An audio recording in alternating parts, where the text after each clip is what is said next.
Okay, welcome back to another Arma 3 tutorial on HAL NR6. We're gonna basically going over respawn. So essentially, if you have your forces placed here, I'll just go over a quick little debrief. I only have one objective for both sides to attack.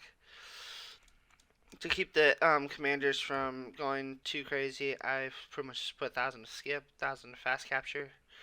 So now they'll only focus on trying to take this objective. So both sides are going to be set like that. So for reinforcements, so go over here to forces, put down this force. Yeah, your blue force, operate into civilian independent, and then you got your faction. So there's multiple ways you could do it. You could leave it with blue 4, or you could put op 4, and it'll spawn the forces directly. Or in this case, we'll do custom, because custom we're gonna only limit what it spawns, because if you don't, it'll spawn tons of AA, or it'll spawn a bunch of random stuff. Another thing to note is how far away from the player. So basically, to prevent immersion breaking 1,000 meters or further, depending on how far you set this. Myself over here. Reinforcements won't spawn, which will cause problems. So if you're running into issues where AI aren't spawning and you're like, what the heck's going on? Maybe check how far you are from the respawn module.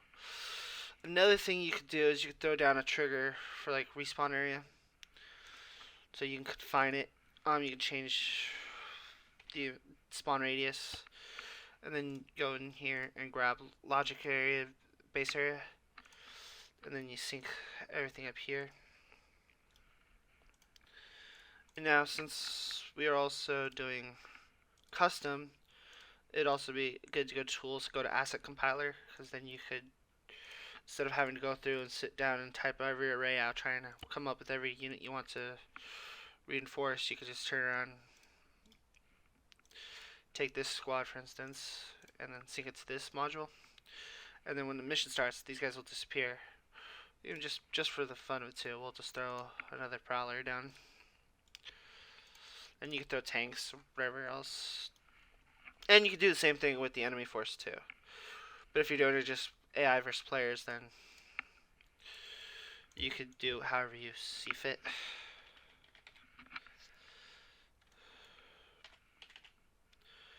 And then you can change out pool size too. So if you want, let's just say, because once all 10 have been spawned, there's no more reinforcements.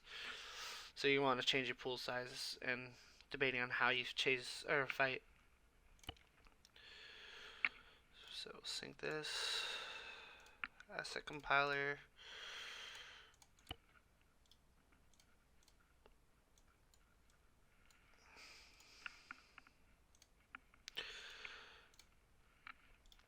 And then we'll do it like this.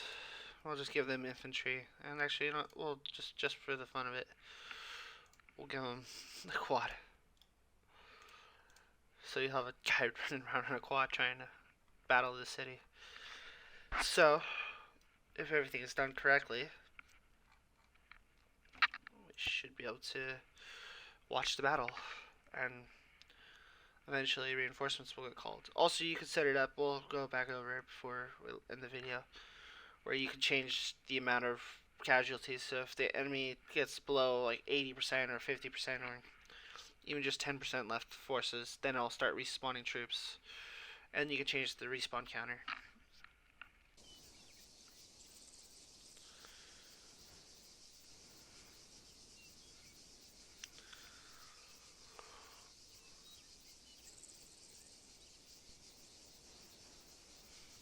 Now casualties starting to fly, boom, reinforcements. They just got a prowler. And then the commander will then take sim control and start giving him orders. So now he's sending him on a patrol. Another squad just spawned in. And then voila.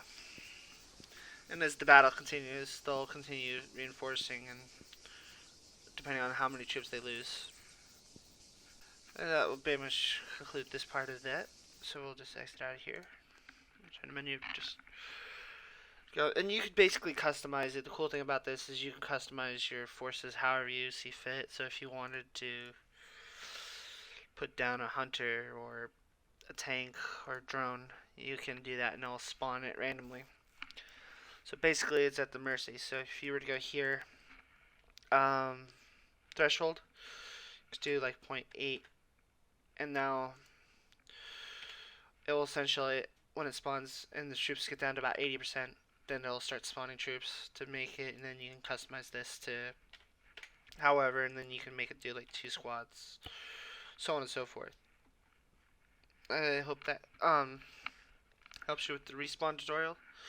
Just also keep in mind that you want to be 1,000 meters away from that, or however distance you set from the range of this to basically keep it from, that will prevent you from respawning troops. So that's it for this tutorial. Thank you. Bye.